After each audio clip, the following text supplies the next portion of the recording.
इमाम हुसैन अलैहिस्सलाम ने अपनी शहादत के बाद दीन को दोबारा जिंदा कर दिया। जहां इमाम हुसैन अलैहिस्सलाम की शहादत से पहले मुआविया ने दीन का नक्शा ही बदल कर रख दिया था। जब जबान खोलने पर लोगों का गला काट दिया जाता था, नमाजें बदल दी गई थीं, तब एक इंसान निकला और इसने अपने खून से पूरे दीन को दोबारा जिंदा कर दिया। जैसे मदीना के लोग जिन्होंने मौत के खौफ से यजीद की बैत कर ली थी, जैसे ही उन्हें पता चला कि हुसैन ने अपनी और अपने खानदान की कुर्बानी दे दी लेकिन यजीद के आगे नहीं झुका, इनके अंदर का ईमान जिंदा हो गया। जबकि ये जानते हुए भी कि वो यजीद की फौज का मुकाबला नहीं कर सकते, फिर भी वो यजीद के खिलाफ खड़े हो गए और शहीद हो गए। ये देखकर मक्का के लोग भी यजीद के खिलाफ खड़े हो गए और उन्होंने यजीद के खिलाफ जंग की। लेकिन इनकी किस्मत अच्छी थी कि जंग के दौरान ही अल्लाह ने यजीद को दर्दनाक मौत दे दी और इसके बाद यजीद की फौज मक्का छोड़कर वापस चली गई। यजीद की मौत के बाद एक और जालिम खलीफा बना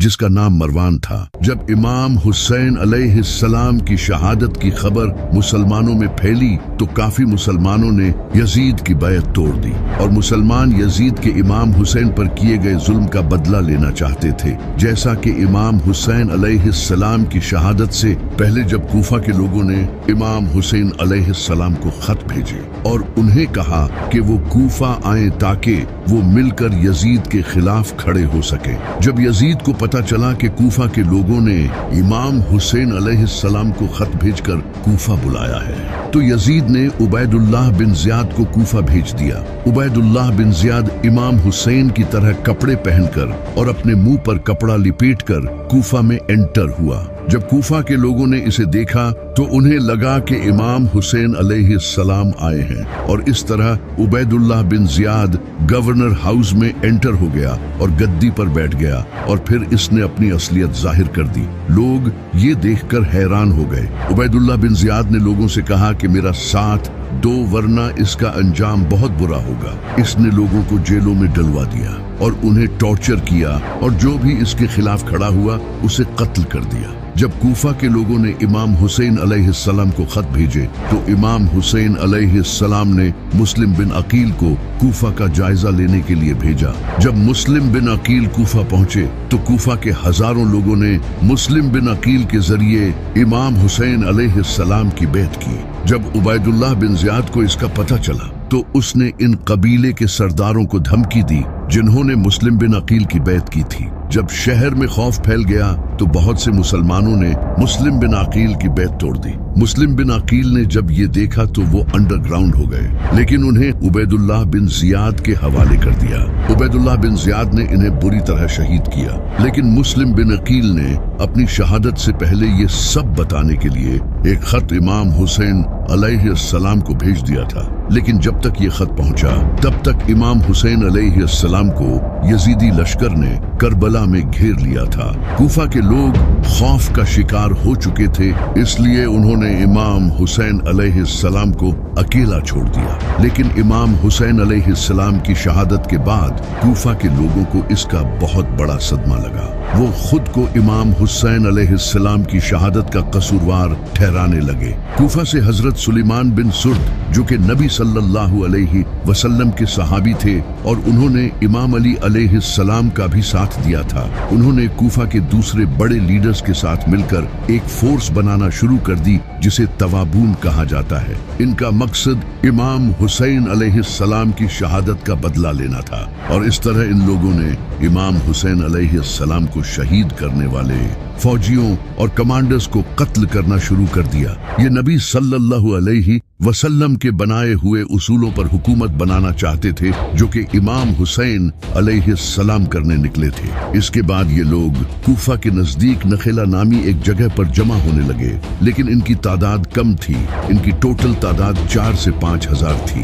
इन लोगों ने करबला में इमाम हुसैन अलैहिस्सलाम की कब्र पर कसम खाई कि वो इमाम हुसैन अलैहिस्सलाम की शहादत का बदला लेकर रहेंगे और इसके बाद वो सीरिया की तरफ रवाना हो गए यजीद की फौज से लड़ने के लिए। इनका यजीद की फौज के साथ ऐन अल-वर्दा नामी जगह पर सामना हुआ, लेकिन क्योंकि ये तादाद में बहुत कम थे, इस वजह से यजीद की फौज ने इन्हें हरा दिया और इनके लीडर सुलेमान बिन सुर्द को भी शहीद कर दिया। तवाबून की इस हार से दूसरे मुसलमानों का जज्बा और ज्यादा बढ़ गया और लोग और ज्यादा यजीद के खिलाफ खड़े होने लगे। इनमें से एक इंसान था जिसका नाम मुख्तार सक़फ़ी था।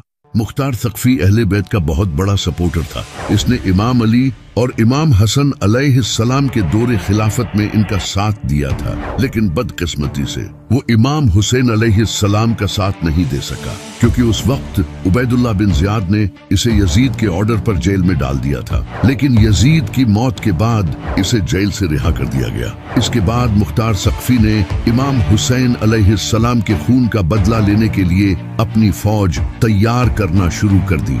इसने कूफा में मवाली और शिया को अपने साथ मिलाना शुरू कर दिया। मुख्तार सक़फ़ी खुद को इमाम अली अलैहिस्सलाम के बेटे मोहम्मद बिन हनफिया का सक्सेसर कहता था, जिसकी वजह से कूफा के बहुत से लोग इसके साथ जुड़ने लगे और इस तरह मुख्तार ने एक फौज तैयार कर ली जिसका मकसद इमाम हुसैन अलैहिस्सलाम के कातिलों से बदला लेना था। मुख्तार ने अपनी फौज के साथ कूफा पर उबैदुल्लाह बिन ज़ियाद का कंट्रोल हासिल करने की कोशिश की। मुख्तार अपनी फौज के साथ दरियाए खाजर के पास पहुंच गया। इसकी फौज का कमांडर इब्राहिम बिन अश्तर था, जो हजरत मालिक अश्तर के बेटे थे।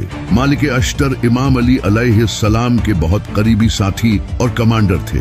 उबैदुल्लाह बिन ज़ियाद ने भी एक बड़ी फौज मुख्तार सक़फ़ी के खिलाफ भेजी, जिसके पास एडवांस असला था और तादाद में भी वो मुख्तार की फौज से काफी ज्यादा थे। इसके बावजूद भी मुख्तार की फौज बहादुरी के साथ लड़ी और उबैदुल्लाह बिन ज़ियाद को शिकस्त दे दी। इसके बाद मुख्तार सक़फ़ी ने उबैदुल्लाह बिन ज़ियाद और इसके साथ और कई लोगों को कत्ल किया जो इमाम हुसैन अलैहिस्सलाम के कातिलों में शामिल थे, जैसे कि शिम्र और अमर बिन साद। इस जंग के बाद मुख्तार ने कूफा को अपने कंट्रोल में ले लिया। दूसरी तरफ मक्का में अब्दुल्लाह बिन ज़ुबैर ने खुद को खलीफा डिक्लेयर कर दिया था और इसकी हुकूमत भी इराक और कूफा जैसे इलाकों तक फैल रही थी। मुख्तार को जब इसका पता चला तो इसने अब्दुल्लाह बिन ज़ुबैर के साथ हाथ मिलाने की कोशिश की और इसे अपनी वफादारी का यकीन दिलाया, लेकिन अब्दुल्लाह बिन ज़ुबैर को अपनी हुकूमत खतरे में नजर आ रही थी। इसने मुख्तार के साथ डील नहीं की, बल्कि इसने उल्टा अपने भाई मुसब बिन ज़ुबैर को एक फौज के साथ कूफा भेजा ताकि मुख्तार को खत्म कर सके।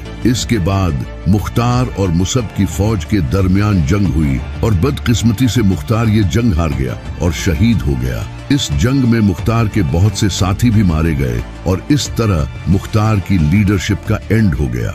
इससे अब्दुल्लाह बिन ज़ुबैर की हुकूमत काफी स्ट्रांग हो चुकी थी, क्योंकि अब कूफा भी इसके अंडर आ चुका था। ये देखकर मरवान ने सबसे पहले सीरिया को प्रोटेक्ट किया ताकि कहीं इस पर भी अब्दुल्लाह बिन ज़ुबैर कब्जा न कर ले। फिर इसके बाद इसने इराक और मक्का को अपने अंडर लाने की कोशिश की। इसने अपने एक जालिम जनरल हजाज बिन यूसुफ को फौज के साथ इराक भेजा, जहां अब्दुल्लाह बिन ज़ुबैर का भाई मुसब बिन ज़ुबैर था। हज्जाज और मुसब बिन ज़ुबैर के दरमियान मस्कन नामी जगह पर जंग हुई। इस जंग में हजाज ने मुसब बिन ज़ुबैर को कत्ल कर दिया, जिससे इराक दोबारा मरवान के अंडर आ गया। इराक का कंट्रोल खोने के बाद अब्दुल्लाह बिन ज़ुबैर की पोजीशन काफी कमजोर हो गई, जिसके बाद इसका कंट्रोल सिर्फ हिजाज तक रह गया। अब मरवान ने दोबारा हज्जाज बिन यूसुफ को फौज के साथ मक्का की तरफ भेजा, जहां अब्दुल्लाह बिन ज़ुबैर मौजूद था। हज्जाज बिन यूसुफ ने मक्का को सीज कर लिया और पिछली बार की तरह फिर से कैटापल्ट्स यूज करके पत्थर फेंके।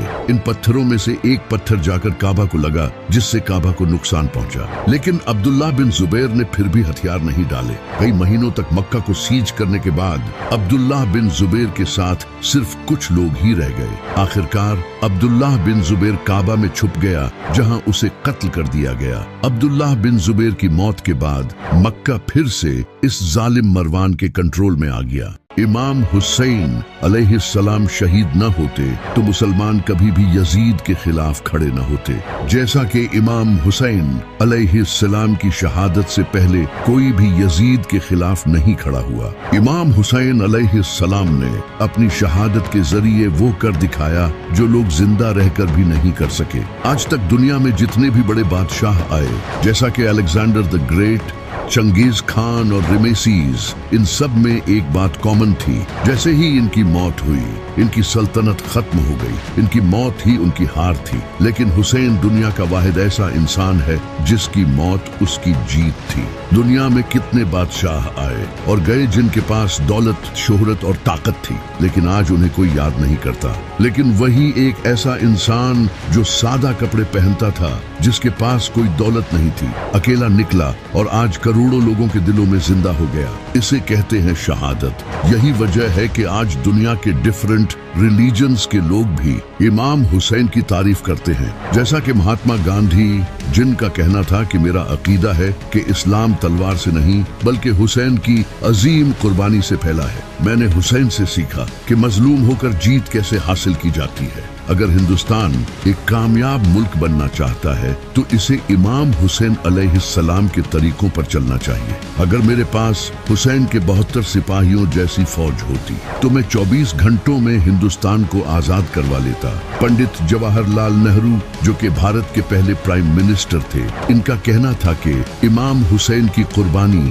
पूरी इंसानियत के लिए एक मिसाल है। इसी तरह स्वामी शंकराचार्य ने कहा था, हुसैन की कुर्बानी ने इस्लाम को जिंदा रखा, वरना इस दुनिया में इस्लाम का नाम लेने वाला कोई न बचता। इसके अलावा डॉक्टर राजेंद्र प्रसाद, जो कि भारत के पहले प्रेसिडेंट थे, उन्होंने कहा था, इमाम हुसैन की कुर्बानी किसी एक मुल्क या कौम तक लिमिटेड नहीं है, बल्कि ये तमाम इंसानों के लिए बड़ी हैसियत रखती है। आप देख सकते हो कि हिंदू भी इमाम हुसैन अलैहिस्सलाम की शहादत से कितने मुतासिर थे। इसी तरह हिंदुओं में हुसैनी ब्राह्मण भी पाए जाते हैं जो इमाम हुसैन अलैहिस्सलाम से मोहब्बत करते हैं और इनके नाम पर मातम भी करते हैं। इनका मानना है कि इनके एंसेस्टर राहब दत्त अपने बेटों के साथ इमाम हुसैन अलैहिस्सलाम के साथियों में शामिल थे। सिर्फ हिंदू ही नहीं बल्कि इसके अलावा कई फेमस राइटर्स और हिस्टोरियंस ने भी इमाम हुसैन अलैहिस्सलाम की तारीफ की है। Thomas Carlyle, sir William Muir, Edward Gibbon, Peter Chelkowski, Washington Irving और चार्ल्स डिकेंस जैसे लोग, जिनका इस्लाम से कोई ताल्लुक नहीं था, उन्होंने भी इमाम हुसैन की तारीफें की। आज वहाबियों के टुकड़ों पर पलने वाले मौलवी कहते हैं कि हुसैन ने क्या ही किया था। ये वीडियो इनके मुंह पर तमाचा है।